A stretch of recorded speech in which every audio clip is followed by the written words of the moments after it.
This devotional is brought to you by Exposing Truth Ministry.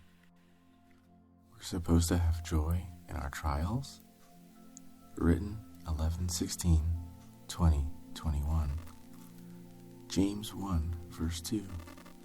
My brethren, count it all joy when you fall into diverse temptations. The word here for temptations is the word pyrasmos.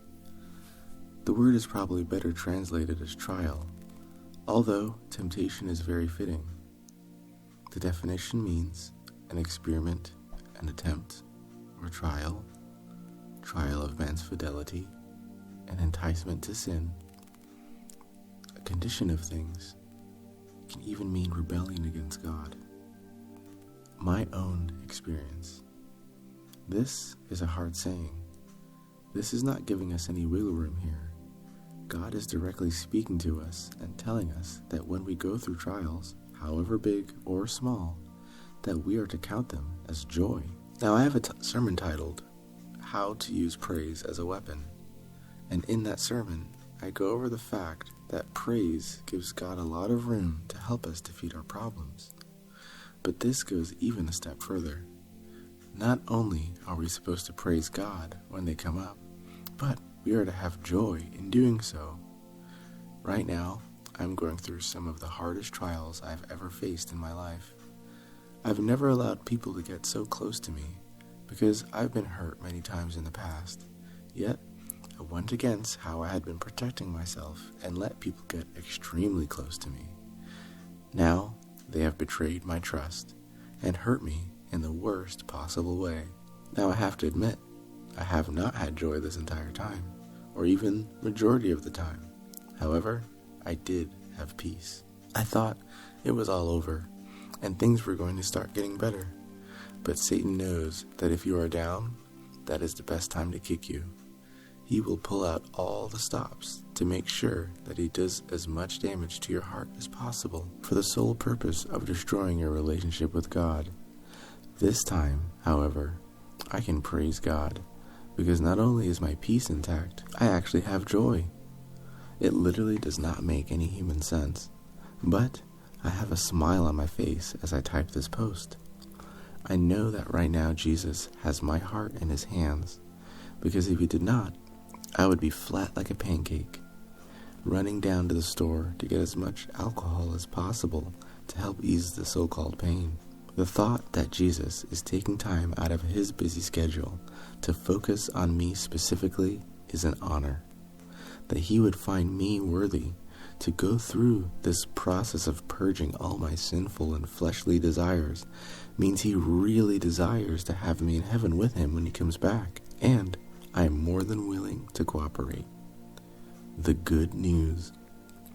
The text from James goes on to say, knowing this, that the trying of your faith worketh patience.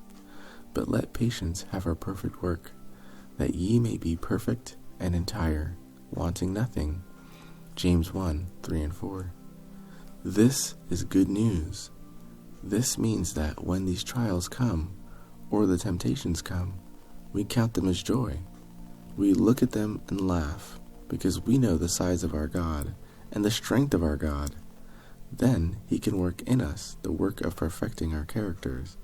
He cannot work in a heart that is cold, a heart that is bitter, or a heart that absolutely resists to be controlled by him. He has more room to work in hearts that are soft, in hearts that recognize their need for help and are willing to cooperate with him. When you realize that when you go through trials with grace that Christ gives you to endure, it works out for your good. If you have love for God supreme in your heart. We as humans were made with hearts that loved God, but because of the effect of sin, our hearts are now naturally enemies with God. Even when we come to God and give ourselves to him, the process of justification is complete, but now the work of sanctification begins. All known sins cease. We stop willfully committing sin. It may not happen immediately that we stop committing sins willfully, which doesn't mean we're not justified with God. All of us will have to fall at Jesus' feet often because of our shortcomings and our mistakes at first. But as we become more and more mature Christians, those things are done away and all things are made new. This is where sanctification starts to really work to make us more and more like Christ. In conclusion, and the Lord their God shall save them in that day as the flock of his people, for they shall be as the stones of a crown, lifted up as an ensign upon his land. Zechariah 9:16. This is the final goal. Jesus does not want impure gemstones in his crown. All of us are these gems, and he puts us through the purification process because he loves us. He wants to use us and use our experiences to help and be an encouragement for those that are also going through trials. I hope this article was helpful to you. If you have gone through huge trials and experienced God's vindication, please contact us and let us know. We would love to come and either do an interview or a testimony video so that your story can help others as well.